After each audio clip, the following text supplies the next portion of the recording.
কুমিল্লার মেঘনা উপজেলার কালীভাঙ্গা ইউনিয়নের নলচর গ্রামের ফসলি জমি উজাড় হয়ে যাচ্ছে বালু অবৈধ সিন্ডিকেটের দৈরাতে। স্থানীয় বারেক প্রধানের নেতৃত্বে প্রসারদার চরগ্রাম, বারদি ইউনিয়ন সহ আশপাশের প্রায় ১৫ কিলোমিটার গ্রাম জুড়ে অবৈধ ড্রেজার ও কোদাল দিয়ে দৈনিক ফসলি জমি কেটে ও ড্রেজার বসিয়ে অবৈধভাবে মাটি উত্তোলন চলছে। স্থানীয় গ্রামবাসীরা প্রতিবাদ করলেই হত্যার হুমকি সহ নানাবিধ আতঙ্ক সৃষ্টি করে এই সিন্ডিকেট চক্রের সশস্ত্র সন্ত্রাসী টিটু সরকার, আওয়ামী লীগ সাবেক চেয়ারম্যান হুমায়ুন কবির সহ একাধিক লোকজন।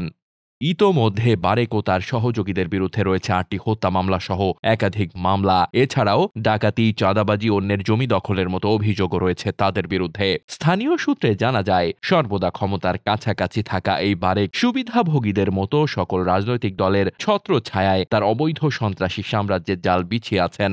যুবদল, যুবলীগ সহ একাধিক রাজনৈতিক সহযোগী দলের প্রায় ১.৫ শতাধিক সিন্ডিকেট সন্ত্রাসী তার নিয়ন্ত্রণে আছে বলে জানা গেছে, যাদেরকে ব্যবহার করে চর দখল, জমি দখল, মাটি উত্তোলন, ডাকাতি, মাদক ব্যবসা সহ নানাবিধ ব্যবসা পরিচালনার অভিযোগও রয়েছে এদের বিরুদ্ধে।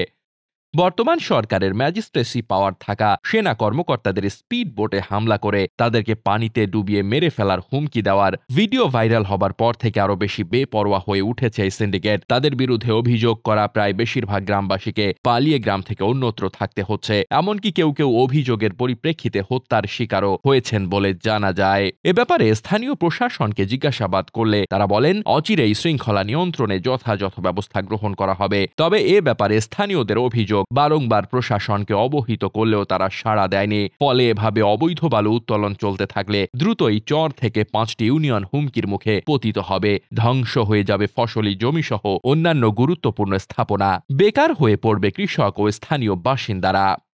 ডেস্ক রিপোর্ট, বার্তা বাজার।